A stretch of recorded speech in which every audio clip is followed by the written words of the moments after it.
Hello. Welcome to episode number 66 of CXOTalk.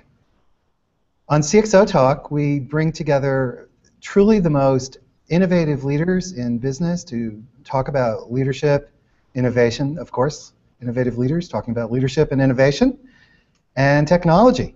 I am Michael Krigsman, and I am here with my truly fabulous co-host, Vala Afshar. Vala, how are you?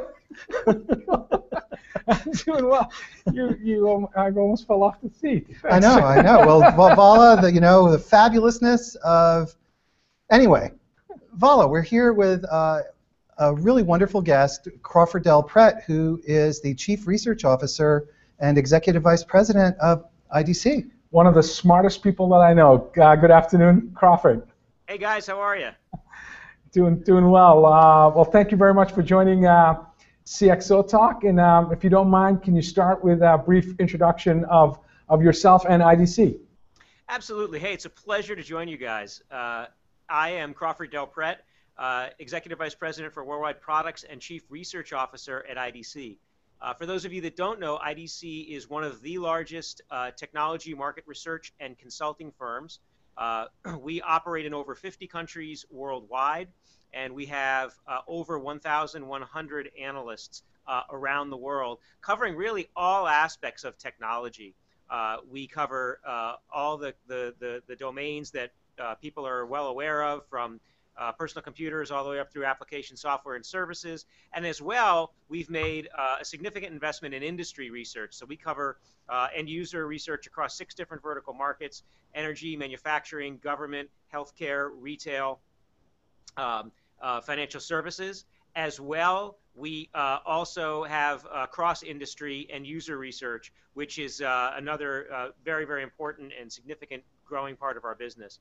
Finally, in addition to syndicated research, we do data tracking. A lot of people know us for our world-class market tracking and information, as well as our end-user research, which is the fastest-growing, most significant part in an investment area for IDC, where we've had significant success going forward. So it's a really, really exciting time for the industry and for IDC. I've invested 26 years of my life here.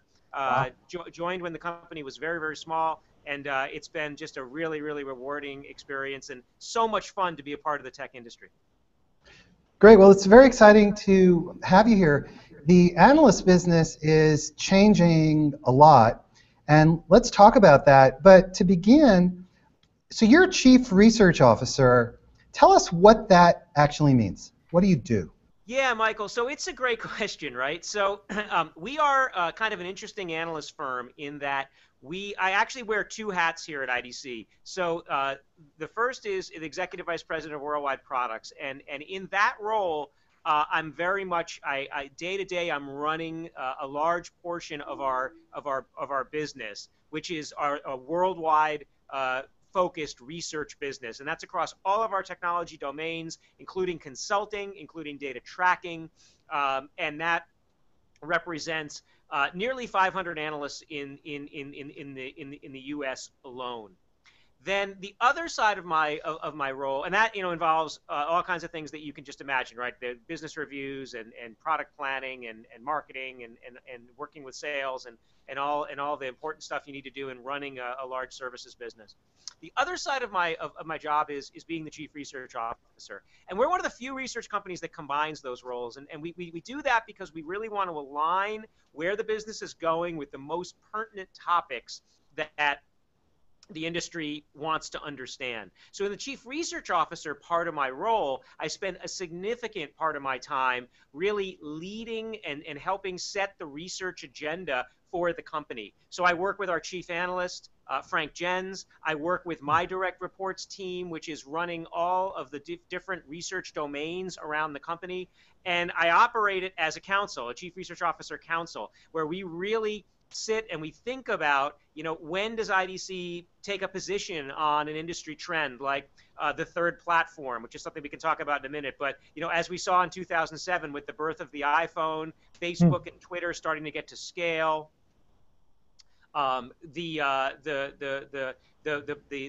Amazon with their EC2 at the time services starting to get to scale. We saw this emergence of cloud, social, mobile, and big data analytics all coming together to really create what we call the third platform. And we saw the industry starting to transform in 2007, and we got out in front of that. And how do we create a body of research around that? How do we align research programs around that? How do we align our end user research around that?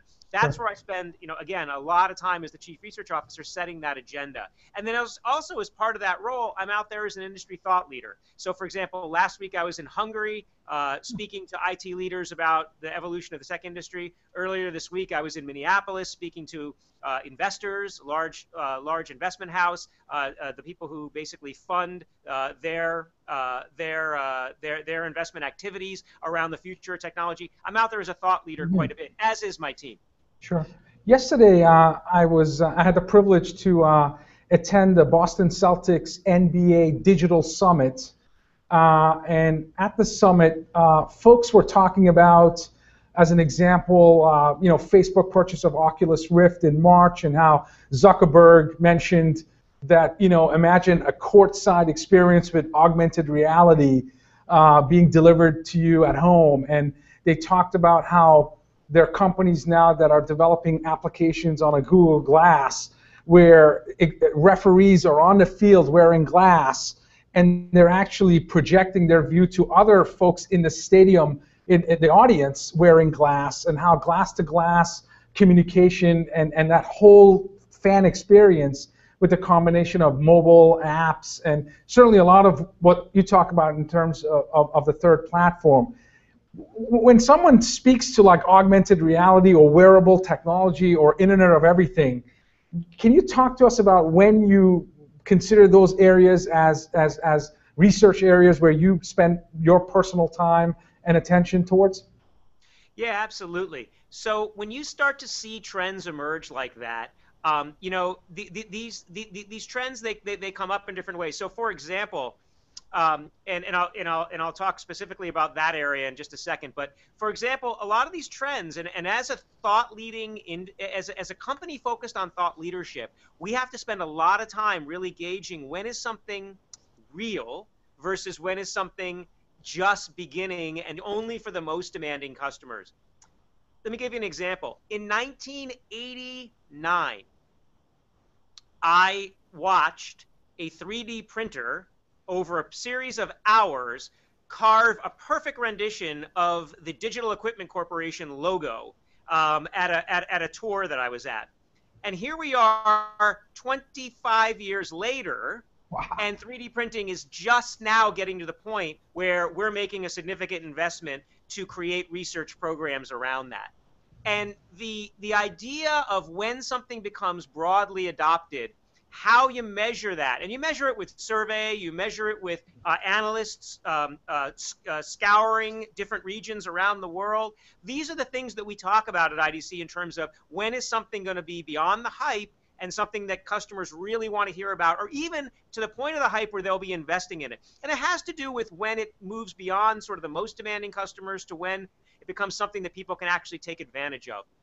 And these get into all kinds of theories of disruption around when a technology becomes modular, that it can be that APIs tend to open up and people can program to them, as opposed to when a technology is very interdependent and very closed, and you don't see a lot of sort of open activity around technology. Now, to your point on Google Glass and augmented reality, we started really looking at augmented reality and focusing on augmented reality in about the 2008-2009 timeframe, because we started to see a lot of our end user customers really interested in it. We started to see a lot of advertisers getting really interested in it.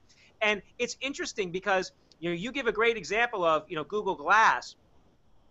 This is augmented reality is a situation where Nokia has had their cityscape technology out for, City Lens technology out for quite some time, where with a Nokia phone, you can literally hold it up around a city and see where restaurants are and see where attractions are and see where transit is.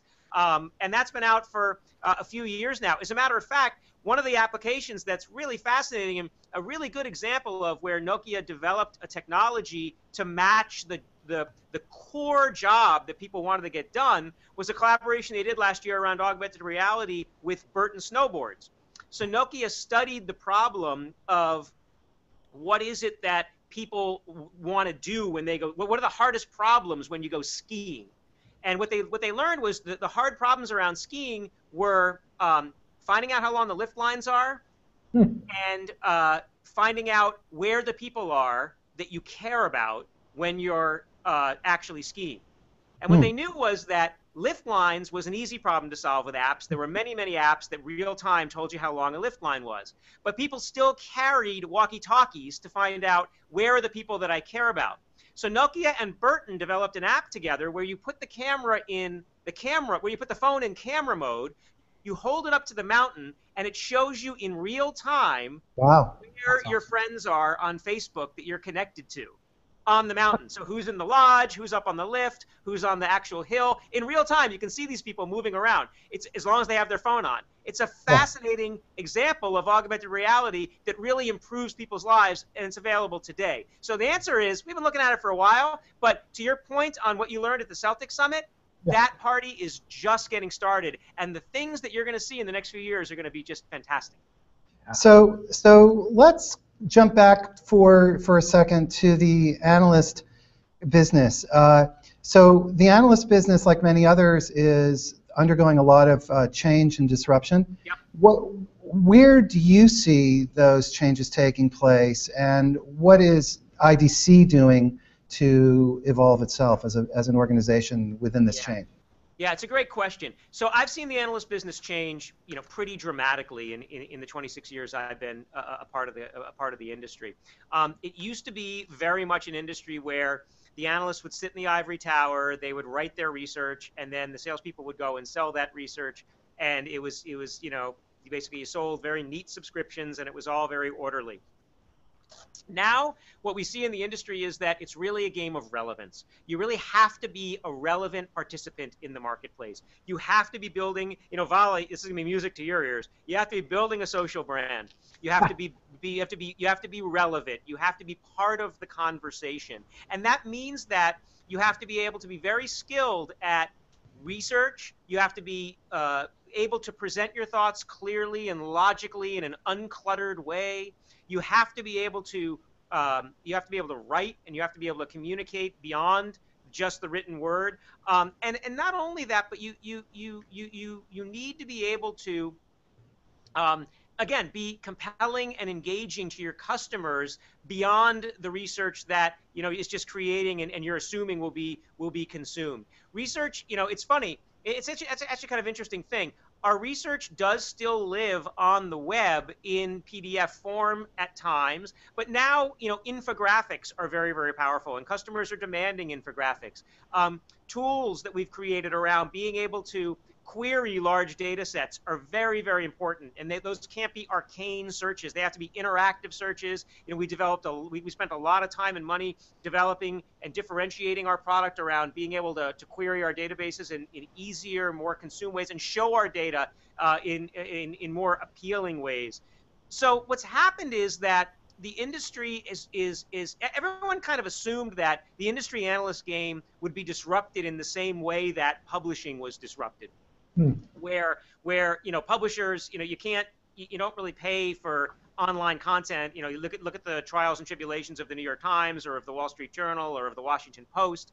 That's not necessarily the issue. The issue is, how do you make the research be more relevant, come alive in new ways, make it easier to find, and make it easier to consume. So that means, developing things like mobile apps are very important. You think about that Nokia story I just told about targeting the job people want to do when they're skiing. Well, we focus on and spend a lot of our time thinking about what is the job that the busy executive in the boardroom, what does she want on her mobile phone? What does she want on her iPad? What does she want on her tablet device? And how do you present information that's not going to be sort of dehydrated from a website down? How do we present that information in a very, very logical and easy to consume way? And that's why, as the head of worldwide products, I run the sort of a group at IDC called our Research Content Board, where that's how we evolve and how we create our new methodologies in the area where we create a lot of our new methodologies. My co-chair for that group is our Chief Information Officer. And I did that very intentionally, because I wanted the person responsible for building our web presence and building our information strategy to be at the table when we create our next generation research offerings and we evolve our research offerings. I don't want it to be a situation where the ivory tower analysts dream up something and then go to IT and say, build this for me. I want our Chief Information Officer to be my partner and to say, yep, I can build that, or here are the risks and the costs associated with building that, and we have to really think about that. So a very, very tight partnership so that IDC can maintain its innovation going forward. You see, or at least I see a lot of former big analyst firms, whether it's IDC or Gartner, Forrester, as they build their social presence, as they start to blog and use SlideShare and create infographics, their personal brand reaches a point where they can independently start or think about providing consultative services to businesses. How do you keep your top social and analysts with the company, and where do you see the future of research? Yeah, so it's a great point, right? And this is a star-driven business, and it's a business where a lot of people will try their own hand at it. They'll create their own companies, and there are some very, very great examples where startups have been created by very, very brilliant people who've left, let's say, one of the big three analyst firms. Right. What you find, though, is that in many cases, running a research business is very different than being a star analyst. They're very, very different skills. They require, it's just not the same. It requires kind of a different discipline. The barriers to entry are very, very low to creating a thought leadership business, to kind of what we call hanging out a shingle and selling your ideas and your opinion and selling, excellent research. Sure. But the barriers to creating a business like this at worldwide scale, operating in over 50 countries around the world, are extremely high.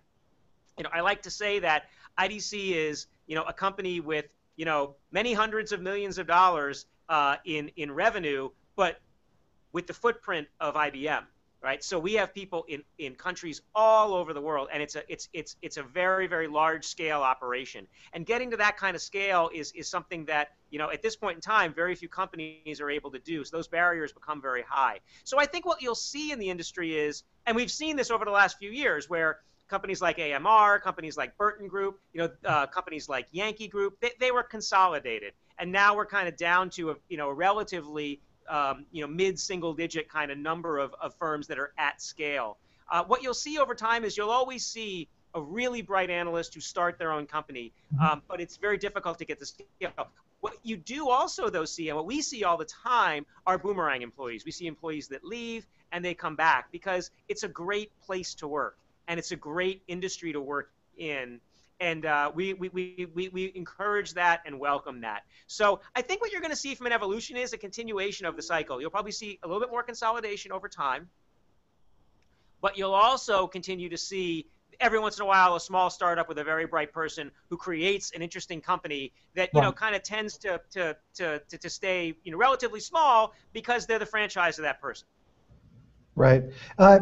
One last question on this point about analysts and what's happening. How do you balance the tension between, on the one hand, social media and the very public, compelling persona of some individual analysts versus the need to put forth the IDC brand? So is there a tension there between the company brand versus the individual brand of specific analysts, or how do you resolve that? Yeah, well, so a case-by-case basis generally, but what we find is that the IDC brand is, as are many of the at-scale market research and consulting companies, they're very, very powerful platforms, and they open a lot of doors for analysts to communicate in very, very, impressive forums and big forums. And, that IDC brand is there for them. It's the lead brand. It's a large part of kind of what it's the shoulders that analyst is standing on top of. And what you find is that it's generally that the analyst will then they'll leverage that brand and be able to then go to that next level with their great insights, their ability to communicate, and their ability to be relevant. I don't necessarily see it as a tension. I see it as a symbiotic relationship where the brand is very, very powerful, and it's a tool for them to be able to again stand on the shoulders of and then differentiate their great thinking. So I have to say, Michael, it's a fascinating question. I can't say I've had a lot of situations over the years where an analyst is kind of at odds with the IDC brand. It's more of a symbiotic kind of relationship. Obviously, we have a code of conduct and we have how all the things that that you need to do as an IDC analyst. But we're not talking about that. We're talking about tension between the personal brand and the analyst. I haven't seen that. Okay. Sure. So yesterday it was the Celtics talking about the digital business and digital business transformation. The week before that, we were at the CIO Magazine CIO Perspectives Conference, and digital transformation was a theme. We had Dion Hinchcliffe, who I'm sure you know, talking about the disruptive nature of digital. Can you talk about the third platform and also help us and our audience better understand what we mean when we talk about digital transformation? Yeah, actually, I'm trying to figure out what's the third platform. Yeah, no problem. What are we talking about here? Yeah, so we'll start there, and then we'll talk about digital transformation. So what we talk a lot about at IDC is the evolution of the industry and how the industry has evolved from the first platform, which was really the mainframe era, where you had kind of thousands of mainframes out there, and you had tens of thousands of applications. And then sort of in the second platform, we evolved into the client-server era, and this is where you had hundreds of millions of PCs and servers, and you had tens of thousands of applications, you could say maybe a few 100,000 applications that people were taking advantage of. And it was in this era that we really wired the world, and we kind of connected ourselves together. And many of the companies that we know today as stalwarts of the industry were born on that second platform. Dell, Cisco, Hewlett-Packard as we now know it. These companies were all born on this second platform in this client-server era. Then what happened around 2007 was, as I said, the iPhone came out, Facebook got to scale. We saw Amazon with EC2 at the time really getting serious about cloud services. And we saw the dawn of these four industry technologies coming together. And they were really, more than any one individual technology, they were four pillars or four forces. Social, cloud, big data and analytics, and mobile all came together, and people started innovating on this platform in a new way.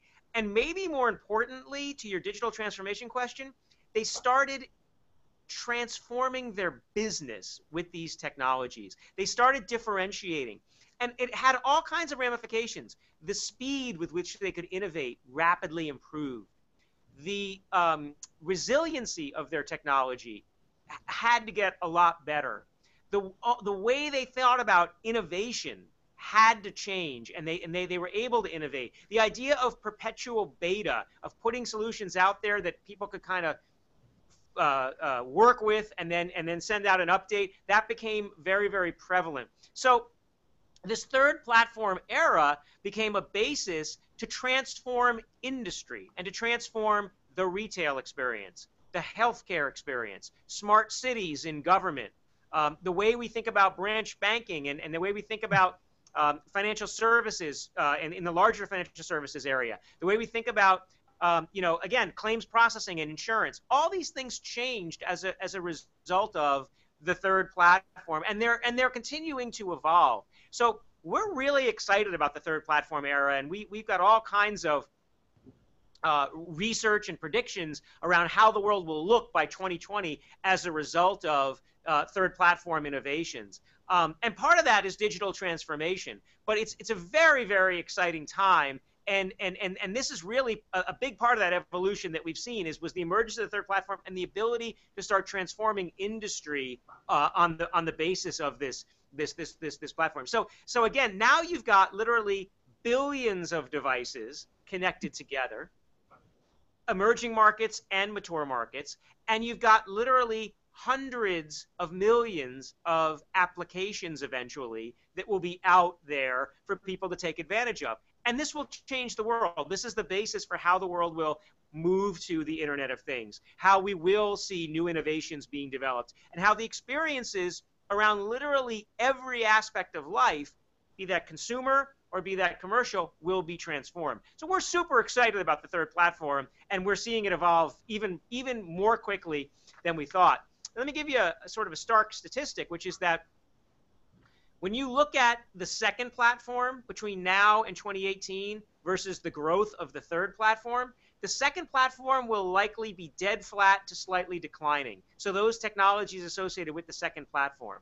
The technologies associated with the third platform will experience anywhere between 15 to 17% compound annual growth. So we see this all the time. If you're a company that was not born on the third platform, you better get there.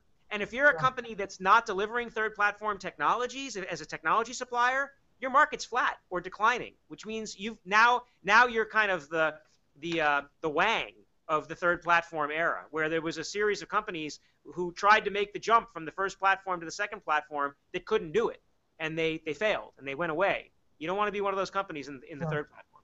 When I look at the projections of everything having an IP address and being connected to the internet, Internet of Everything, Internet of Things, I see a range that goes between, when predicting 4 or 5 years from now, a range that goes from 25, 26 billion connected things to north of 200 billion.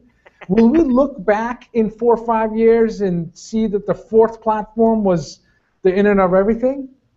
Yeah, so those numbers are huge, and I can get you numbers that are Vala, you picked a very wide range. Let's shake hands on a number like 50. It's a big number, right? It's a big number. Yeah. So Vala, I don't think so. I don't think we'll look back and say, well, of course, the Internet of Everything will be a huge part of the emergence of the third platform and the transformation of the third platform, but it will be so much more of that. A part of it is connecting these 50, 75 billion devices that will be out there. But another large part of it will be the emergence of new technologies. So so again, the future of it is how do you mash up cloud, big data, and analytics, social and mobile into next generation cognitive platforms. So cognitive computing, where again, today all of our analytics are based on correlation. In the future, how does it move from correlation to prediction? So I can predict for you how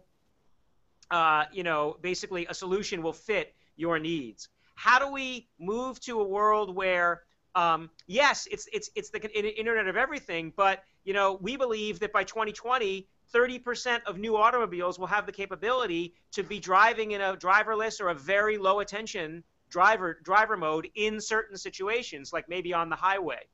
So how do you get to that? You get to that with better predictive analytics. You get to that with a connected world. You get to that with 5G networks. You get to that with a whole bunch of technologies coming together.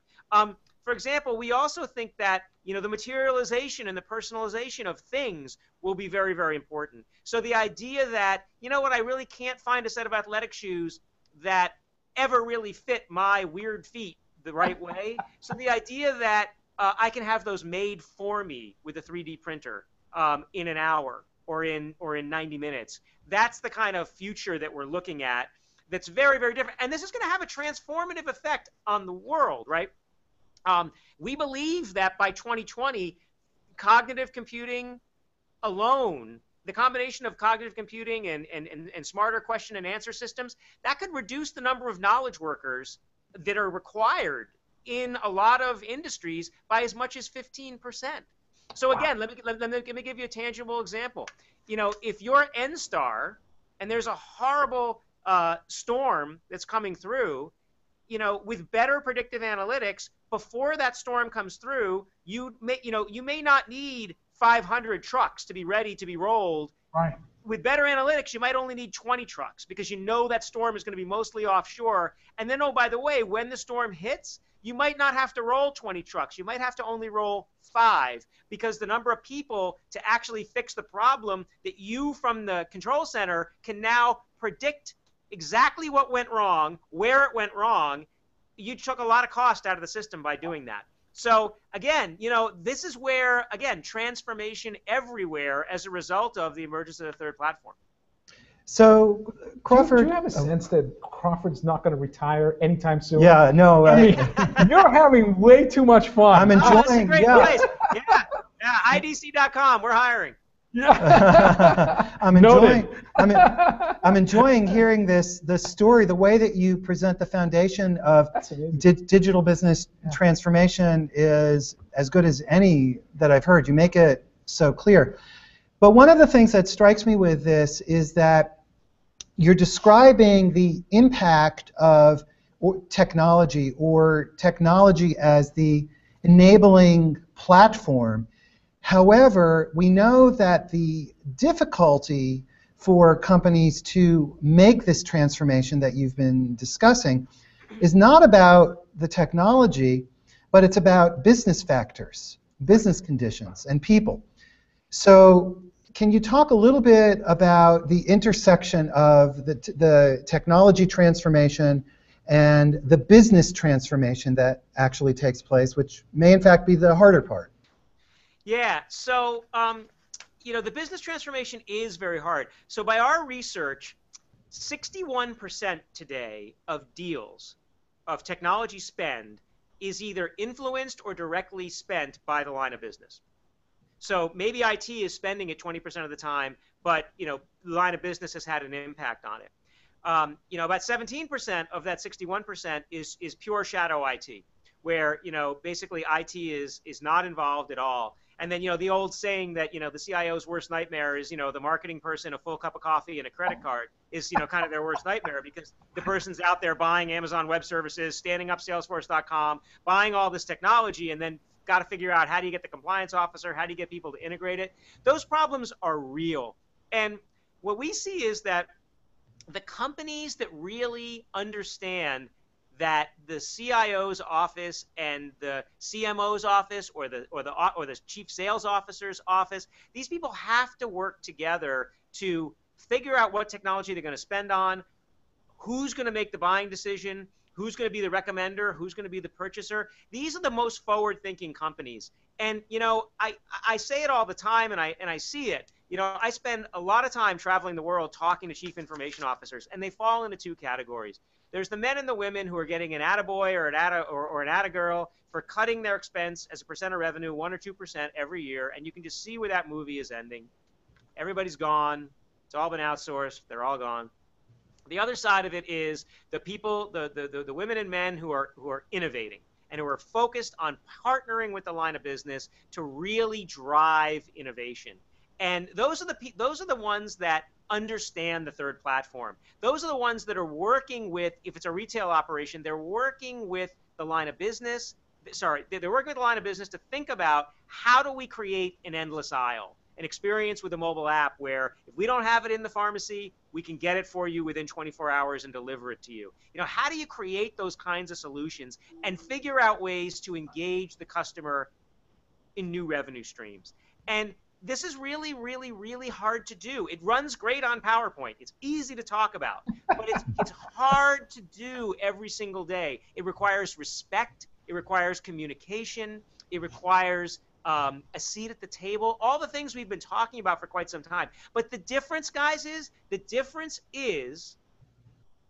the time is now. The difference is that the innovation speed, because of the third platform, is accelerating at breakneck speed. So it used to be a lot of this. It used to be a lot of, blah, blah, blah. We're still going to spend 60% of our dollars on infrastructure, just making sure that the transactions go faster and faster and faster. But now they're realizing, can't do that. I've got to figure out ways to innovate or I'm going to get killed. So I think that we're seeing, as a result of the transformation of industry, the tides start to change. And we're starting to see that the smart companies are actually focused on digital marketing. They're focused on enabling their sales force in a new way because they know they'll die if they don't. Sure. Today I wrote a post in Huffington, advice to CIOs in terms of their most important hire, which was advice from Dion Hinchcliffe, who talked about the emergence of a chief digital officer. And Dion gave advice to a room full of CIOs at a conference, telling them that they should hire a CDO and have them as a direct report in IT for the CIO. Are you seeing a growth in terms of advising and providing research to chief digital officers, and should they be in IT? Yeah, I am not seeing it as much as I thought I would by now. I think we're at the beginning of that phase. I think we're the idea of a chief digital officer is starting to become more prevalent. I'm not sure if it belongs in IT or if it belongs sort of between IT and between marketing, or it belongs in marketing reporting, with a dotted line into IT. But it's definitely a technology enabled role. What I am seeing is a lot of chief marketing officers are migrating toward that chief digital officer kind of a role, and they're getting that sort of digital aspect to the role becoming more and more prevalent in their everyday jobs. But interestingly, I don't see enough companies focused on the idea of a chief digital officer and really how are they engaging. And again, I see too many companies that still think of that as something you can contract for and an asset that you can sort of hire an agency for and then have it work with marketing. I think we're at the beginning of this trend, Vala, and it'll be interesting to see. I suspect you're going to see more and more companies focused in that CDO direction.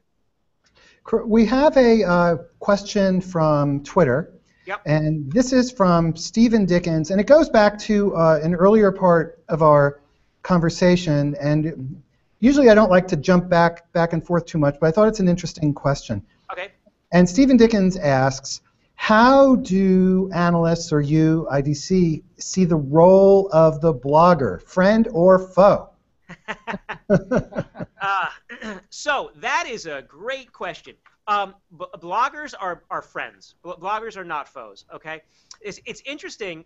So bottom line, that's how we look at it. A blogger is someone who is a modern day journalist, right? A blogger spends a lot of time out there creating content, developing a point of view, and having that out there. So whether you're reading, someone in the Wall Street Journal or someone in Computer World or someone on a blog, you're reading that content and you're consuming that content much in the way you would have read it in a black and white newspaper in the 1980s, except that it's real time and it's great, fresh, created content. Having said that, the transformation that I've seen that is so fascinating in this industry from when I joined to now is when you look at the role of the industry analyst. The industry analyst was often considered, and Vala, with your kind of,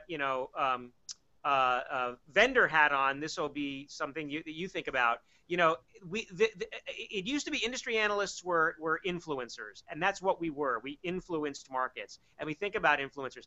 Now what I'm seeing is that a lot of firms on the vendor side will look at analysts and bloggers as influencers, and they'll kind of put us in the same category as influencing a market. And I don't view that as competition as much as I view that as an expansion of the category, and I applaud the bloggers. Because what that means is that the blogger, like the best editor, like the best editor who writes an editorial or the best columnist who writes a column, has a point of view, and that point of view matters. And that's cool. So in my mind, they're friends, they're influencers, and they're a great part of the industry. Are you actively involved in recruiting analysts to IDC? And if so, what are the 1 or 2 or 3 things you look for? For example, have you hired a technology-savvy blogger to be part of the research team at IDC? Absolutely. So yeah, the answer is I spend a fair amount of my time interviewing and recruiting. I enjoy it. It's a great part of the job. we find that the people who make the most successful analysts are people who are a kind of a mix of quantitative and qualitative. So people with engineering backgrounds, people with journalism backgrounds, these are but who can cross over that are tend to be the most successful. Obviously, business skills are really, really important, and we bring in, particularly on the end user side, a lot of people with really good business skills as well, particularly if you're understanding a part of the end user business that intersects with the line of business. So we have brought in people who have been very active bloggers, people who've been involved in blogging, and they've made great analysts. As a matter of fact, I don't know if he was technically a blogger, but very, very active in social media, was a guy you've had on this show, Mike Fawcett, who we brought in, and he's got a big digital brand, and he's a great hire, and we're thrilled to have him. And those people have made successful, very, very successful, and he's not only he's still very, very active in the blogging community. So it's a big part of the job. It's definitely a mix of skills that come together. And I will also say to you that the probably number one skill that I've found is curiosity. If you're curious, it's a great role for you, because it's that every day a different problem is something that is really, really fascinating. Another fun fact about analysts, and I've watched this over the years, and I've actually been in research groups. Check this out. I don't know what it is about analysts, but I have, at one point in my career, I was in a relatively small group at IDC, 4 people. Okay, the world has 10%, give or take, with my facts here, 10% of the world is left-handed. In that group at that time, 3 of the 4 analysts were left-handed. Okay? It's a very, very high percent of analysts. It's a fascinating, fun fact about the analyst industry. It's something about the left and right sides of the brain. What percent is ambidextrous? Do you know? Yeah, I don't know. You know what? That's going to become part of our interview process. All right. Well, on the subject of being ambidextrous, let's jump back to the CIO and the CMO and the Chief Digital Officer. So the Chief Digital Officer is now brought in and is sitting, in a sense, between business strategy and the use of technology to drive the business changes that we were speaking about earlier. Yep. Where does the poor CIO fit into this mix? Okay, so the poor, those are your words, not mine. But the CIO has to basically become the place where the company can rely on understanding whether it's actually possible in the construct of what the company does and the tools that the company has. So the Chief Digital Officer is really out, in my mind, the big part of the job is he or she is at the tip of that arrow, basically saying, here are a lot of the innovative tools we could be using to create new offerings, to engage customers in new ways, to transform our buying experience, to transform our customer experience, to increase customer stickiness. The CIO has to be able to come back and say, here's our current data structure, and this is how I can partner with you to make your vision a reality. Because it's not the responsibility, in my mind, of the Chief Digital Officer to really understand if the database is going to fall over, or if the compliance is not going to be met, or if the solution would be really, really cool, but it wouldn't be secure, or if the transactions can actually be verified and secure. That's all things that the CIO needs to understand. So I don't buy into this notion that the CIO in the future is going to be the procurer of services only, and the person who is only going to be sort of brokering services. Sure, that's going to be a part of the job. I get that.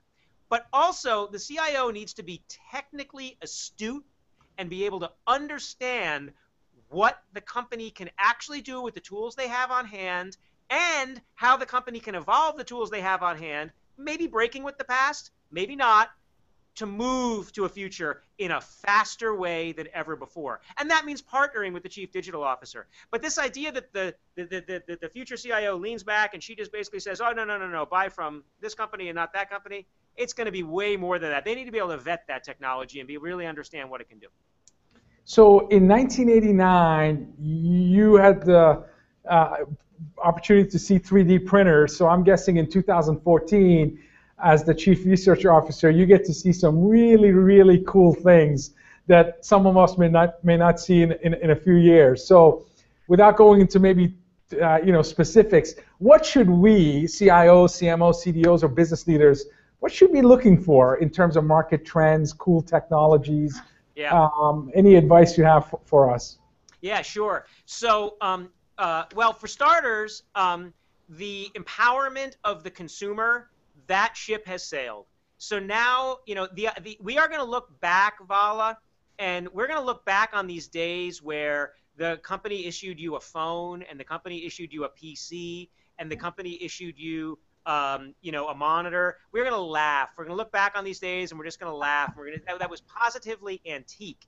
And just like when you come to work, the expectation is that you're going to be, you're going to have, you're going to bring your skills to do your job. But part of those skills are going to be, the technology you need for your role. So it's going to be about giving your constituents inside the company the tools to make them successful, and that's going to be, some of the stuff you talked about, right? It's going to be augmented reality is going to be a big part.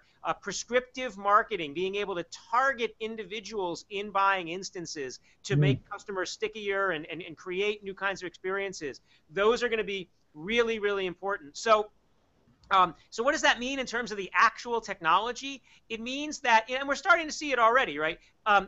Basically a lot of artificial intelligence, a lot of smart question and answer systems where I can basically, it gets a little Star Trek-y, so you have to kind of go with me. But, you remember those, Star Trek shows where the guy would say computer and they would ask a question and he'd get an answer. Those are the kinds of things that we're going to be, evolving to. What we're also going to be evolving to are fascinating sets of technologies that are going to assist us in our everyday life in very unique ways. And let me give you a couple of examples. So, for example, a lot of things people are talking about today are wearable computers, right? So the wearable technology. We believe wearables are going to be a fascinating space, but maybe not in the way that you think of. What if you have one of those days in New England here where it's a February morning and you think you might be running a fever, but you're just not sure? Maybe I will wear a wearable that day that has an adhesive back that will give me a cue through my phone, or it'll light up and give me an image when I'm running a fever so that I can go home. And maybe I just dispose of that. Maybe at the end of the day, maybe I have diabetes and I can have a very discreet patch that I wear on my wrist that gives me a signal that my glucose is out of whack and I need to go get something to eat very quickly, or I need to take some insulin. So we think by 2020, 30% of the market for wearables could be disposables, one-time disposables that I wear. Maybe companies like Johnson & Johnson and Curad are as much in the wearables business as Apple and Samsung are.